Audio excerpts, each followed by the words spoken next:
नमस्कार दोस्तों, मेरा नाम अंकित द्विवेदी है। मैं मनोवैज्ञानिक हूँ प्रतापगढ़ से। स्वागत करता हूँ आप लोगों का अपने इस यूट्यूब चैनल पे। दोस्तों, आज हम बात करेंगे स्किज़ोफ्रेनिया के बारे में। स्किज़ोफ्रेनिया एक मानसिक बीमारी होती है और स्किज़ोफ्रेनिया एक साइकोटिक बीमारी भी होती है। दोस्तों, साइकोटिक का मतलब ये होता है कि इसमें पेशेंट को लगता ही नहीं कि हम बीमार हैं, जिस कारण वो पेशेंट स्वयं से ट्रीटमेंट के लिए डॉक्टर के पास नहीं आ पाता है। दोस्तों, मेंटल इलनेस दो होती है, एक होती है साइकोटिक, एक होती है न्यूरोटिक। न्यूरोटिक आप ऐसे समझ सकते हैं कि जैसे डिप्रेशन हो गया, एंजाइटी हो गया या अन्य बीमारियां हो गई। तो इसमें पेशेंट को ये लगता है कि हमारे अंदर कुछ चेंजेस आ रहे हैं, कुछ परिवर्तन आ रहे हैं, अब हमें एक डॉक्टर के पास जाना चाहिए, हमें डॉक्टर को दिखाना चाहिए। लेकिन जो ये साइकोटिक बीमारी होती है, इसमें पेशेंट को लगता ही नहीं कि हम बीमार हैं, जिस कारण वो डॉक्टर के पास जा ही नहीं पाते।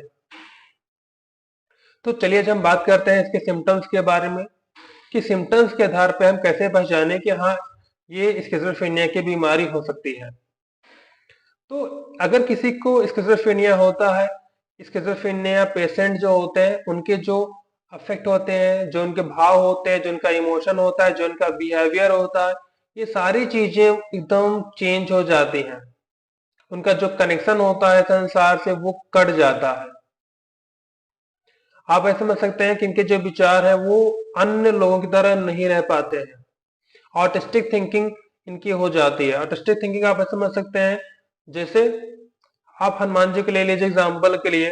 तो वो क्या है, वो अनमैरिड है। अगर कोई स्किज़ोफ्रेनिया का पेशेंट ऐसा है जो कि अनमैरिड है, तो वो क्या सोचेगा कि हनुमान जी क्या है, वो अनमैरिड है और हम भी अनमैरिड है, तो हम क्या है, हम भी हनुमान जी हैं। उनके अंदर क्या होती है, उनको ये लगता है कि हमारे अंदर कोई दैवी शक्ति आ रही है, दैवी शक्ति आ गई है। डिल्यूशन ऑफ ग्रैंडियोसिटी हो जाती है।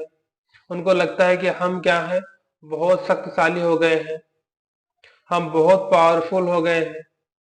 यही नहीं, अगर दो लोग क्या है आपस में बातें कर रहे हैं, तो इनको क्या लगता है कि दो लोग जो बातें कर रहे हो हमारे बारे में ही बातें हो रही हैं। अब वो दो लोग कोई भी हो सकते हैं। अगर मान लीजिए इनको कोई कुछ दे रहा है, खाने के लिए दे रहा है कि लीजिए खा लीजिए, चाहे इनके फैमिली मेंबर हो या कोई भी हो, तो इनको ये लगता है कि ये लोग क्या है, हमारे खिलाफ षड्यंत्र कर रहे हैं। ये हमें खाने में कुछ जहर दे रहे हैं ताकि हम इसे खा के हम एक्सपायर हो जाएं, हम खत्म हो जाएं, हमारी मृत्यु हो जाए। यही नहीं, इसके अलावा इनको इनके जो परसेप्शन होता है वो भी एकदम परिवर्तित हो जाता है, इनका परसेप्शन एकदम चेंज हो जाता है। जैसे नॉर्मल इंसान है, परसेप्शन का मतलब ये होता है कि जो चीज हम देख रहे हैं, जो चीज हम सुन रहे हैं, जो चीज हम महसूस कर रहे हैं, तो इनका परसेप्शन एकदम बदल सा जाता है। इनको इल्यूजन होते हैं, हालुसिनेशन होते हैं। हालुसिनेशन का मतलब ये होता है कि बिना किसी स्टिमुलस के ही जो चीजें हमें दिखाई दे रही हैं, सुनाई दे रही हैं।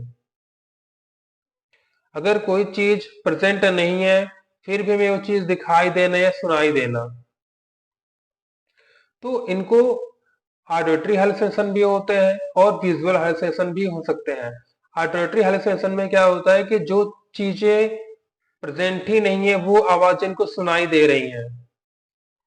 जैसे हो सकता है इनके कानों में कुछ आवाजें आ रही हो, कोई इनको गाली दे रहा हो, कोई इनसे कुछ क्वेश्चनिंग पूछ रहा हो। जैसे आपने कुछ इंसान को देखा होगा अपने लाइफ में, वो स्वयं से बातें कर रहे हैं। वो स्वयं से बातें क्यों कर रहे हैं, वो स्वयं से बातें इसलिए कर रहे हैं क्योंकि उनके कानों में आवाजें आ रही हैं और वो उस आवाज का वो जवाब दे रहे हैं।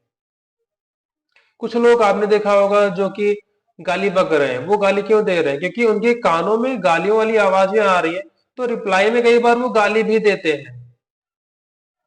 जो चीजें एग्जिस्ट नहीं कर रही, जो चीजें कोई और नहीं देख रहा, हो सकता है वो चीजें उन्हें दिखाई दे।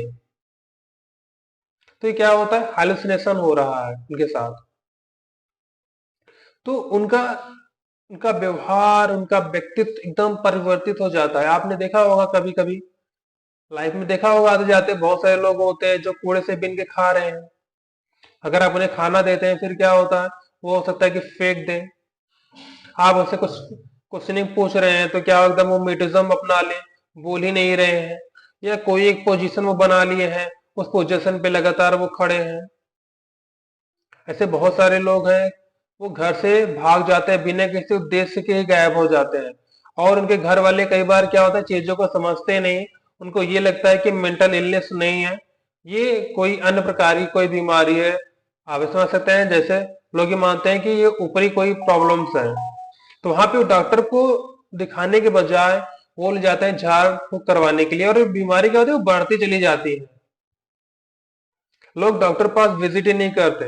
इनका जो इफेक्ट होता है एकदम चेंज हो जाता है। इफेक्ट भाव आप समझ सकते हैं, जैसे हम लोग के अंदर क्या होता है, जैसे नॉर्मल इंसान होते हैं, एंकर होता है, जेलस होता है, प्रेम होता है। जैसे ही जहाँ पे सिचुएशन होती है, उसके अकॉर्डिंग उसके एक्सप्रेशन, बोलने का, चलने का तरीका, सारी चीजें चेंज हो जाती हैं। लेकिन इनके अंदर क्या होते हैं, वो सिचुएशन के अकॉर्डिंग इफेक्ट, भाव, फीलिंग, इमोशन इनके अंदर नहीं आ पाते। ये बिना मतलब, जैसे आपने टीवी में देखा होगा, पुरानी आपने मूवी में देखा होगा, वहां पे अक्सर दिखाया दिखाया गया है कि लोग बिना किसी मतलब के हंस रहे हैं, रो रहे हैं। तो वहां पे इवेंट ऐसा नहीं है, लेकिन उनका व्यवहार क्या एकदम परिवर्तित सा है। इनकी जो मोटर एक्टिविटी है वो एकदम परिवर्तित हो जाती है। मोटर एक्टिविटी मतलब ये कि जैसे कि नॉर्मल इंसान है, अपनी ग्रूमिंग का ध्यान देता है, अपनी दिनचर्या का ध्यान देता है, लेकिन इनकी ग्रूमिंग का कुछ पता ही नहीं होता। इनके जो कपड़े होते हैं वो भी आप देखेंगे इन्वायरमेंट के अकॉर्डिंग नहीं होते हैं। इन्वायरमेंट अकॉर्डिंग का मतलब यहाँ पे, जैसे सर्दी में क्या होता है, हम अलग कपड़े पहनते हैं, गर्मी अलग अलग कपड़े पहनते हैं, लेकिन इनका कपड़ा इन्वायरमेंट अकॉर्डिंग होता ही नहीं है। जैसे नॉर्मल इंसान क्या होता है, रोज स्नान करता है, और ये क्या करते हैं, ये स्नान ही नहीं कर रहे हैं, दिनों दिनों तक या महीनों महीने तक स्नान ही नहीं कर रहे हैं। तो आप मोटा मोटा हिसाब लगा सकते हैं कि हाँ, इस प्रकार के अगर कोई सिम्टम्स है तो वो स्किज़ोफ्रेनिया के सिम्टम्स हो सकते हैं। उम्मीद करता हूँ वीडियो आपके बहुत काम आया होगा, कुछ जानकारी मिली होगी स्किज़ोफ्रेनिया के बारे में, मेंटल इलनेस के बारे में। अगर फिर भी आपके मन में कोई क्वेरी है तो आप कमेंट के जरिए हमसे आप क्वेश्चन पूछ सकते हैं। धन्यवाद।